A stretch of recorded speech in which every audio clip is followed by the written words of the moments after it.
আসসালামু আলাইকুম রহমতুল্লাহ বরকাত। এই সংবিধানই যদি আমাদের রক্ষা করতে পারত তাহলে এই সংবিধানে বলে দিত সেই দিন খালেদা জিয়ার বাড়ির সামনে থেকে কিভাবে বালুর ট্রাক সরানো যেত। এমনই সংবিধান নিয়ে জ্বালাময়ী বক্তব্য দিলেন আমাদের শফিকুল ইসলাম মাসুদ ভাই। চলুন ওনার মুখ থেকে এই সংবিধান নিয়ে কথাগুলো শুনে আসি। শরীফ ওসমান হাদি ইনসাফের পক্ষে কথা বলার সময় বলেছিল, আমার প্রতি যে জুলুম করবে আমি তার সাথেও ইনসাফ করতে চাই। আমরা লক্ষ্য করেছি এই সরকার প্রতিষ্ঠিত হওয়ার পর শরীফ ওসমান হাদির ব্যাপারে তার বিচারে কতটুকু কার্যকারিতা নিয়ে এসেছে তা আমরা এখন পর্যন্ত জানতে পারিনি।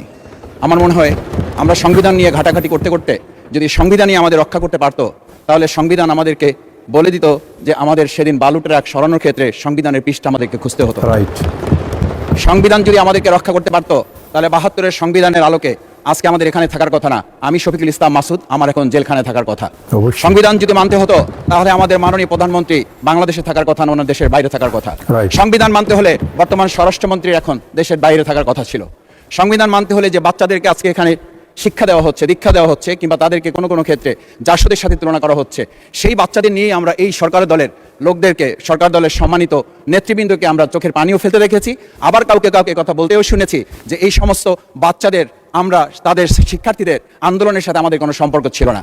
আমরা খুব লজ্জিত হই মাননীয় স্পিকার, আমাদের এই বর্তমান সময়ে আমরা যদি এটা খেয়াল করি যে আমাদের বাংলাদেশের এই বর্তমান প্রেক্ষাপটটা নতুন করে এখন যে গণভোটের যে আজকে ন্যায্যতা অন্যায্যতা সাংবিধানিক পৃষ্ঠা লাইন অক্ষর দাড়িকমা আমাদেরকে শেখানোর চেষ্টা করা হচ্ছে, যদি সেটা হতো তাহলে বাংলাদেশ জাতীয়তাবাদী দলের সম্মানিত মহাসচিব তিনি কয়েক হাজার পুলিশের বেষ্টনীর মাঝখানে একা একটা মোবাইল নিয়ে তাকে আমরা দাঁড়িয়ে থাকতে দেখেছি, তখন সংবিধান আমাদেরকে রক্ষা করতে পারে নাই।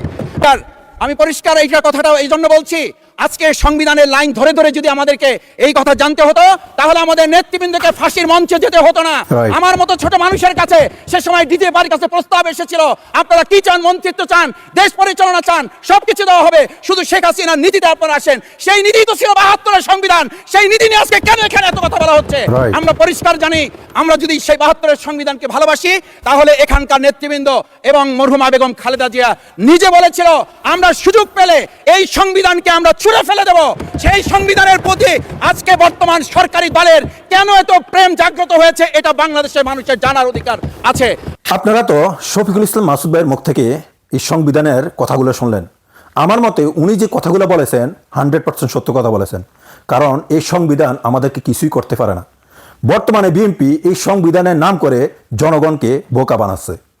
ওনার কথাগুলো কেমন লাগলো দয়া করে জানাবেন, আর ভিডিওটা বেশি বেশি করে শেয়ার করে দিবেন যাতে সবাই জানতে পারে।